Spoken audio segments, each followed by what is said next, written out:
Спустя год после выхода первой абхазской банкноты почти весь ее тираж продан. И опыт показывает, что чаще всего люди приобретают 500 абсар в качестве памятного подарка друзьям и родственникам. А как известно, любому подарку необходимо соответствующее оформление. В связи с многочисленными обращениями клиентов о приобретении памятных футляров для памятных банкнот, Банком Абхазии были непосредственно разработан дизайн новых футляров. Футляры были разработаны у нас непосредственно в виде оргстекла и в деревянном виде. Данные футляры у нас есть, они в двух видах, это из каштана и ореха. Если вот вы можете обратить внимание, вкладка вот в таком виде происходит. Они намагниченные, с изображением логотипа непосредственно Банка Абхазии.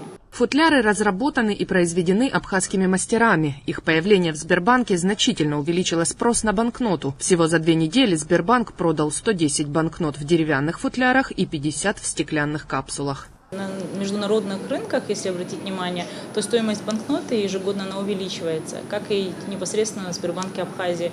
Если относительно недавно данная банкнота, еще год назад, она стоила 5000 рублей, а через несколько месяцев ее цена увеличилась до 6, то на сегодняшний день банкноты уже составляют 7000 рублей. Деревянных футляры у нас стоимостью в 1000 рублей и футляры из оргстекла у нас 2700 рублей.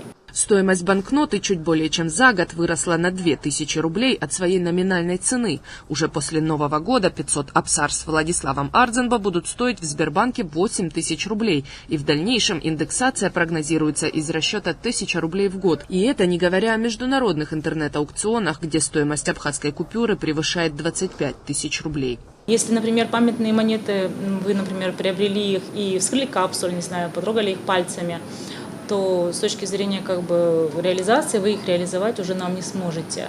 В то время как памятные банкноты, они в любом состоянии будут приниматься Сбербанком Абхазии, соответственно, Банком Абхазии в том числе, даже порванные, потертые и так далее. Но хотелось бы отметить, что если вы хотите в перспективе рассчитывать на рост стоимости данной банкноты, то этого делать нельзя. В качестве примера серебряную монету Владислав Ардзенбо, выпущенную в 2008 году, Сбербанк продавал по 2000 рублей. Спустя 10 лет в коллекции Сбербанка не осталось такой монеты, и теперь сам банк хочет выкупить ее у коллекционеров, но даже за 12 000 рублей продавать ее никто не спешит. Аналогичная ситуация сложится и с памятной банкнотой, так как ее тираж был 10 000 экземпляров, а на сегодняшний день в Сбербанке их осталось всего 1000.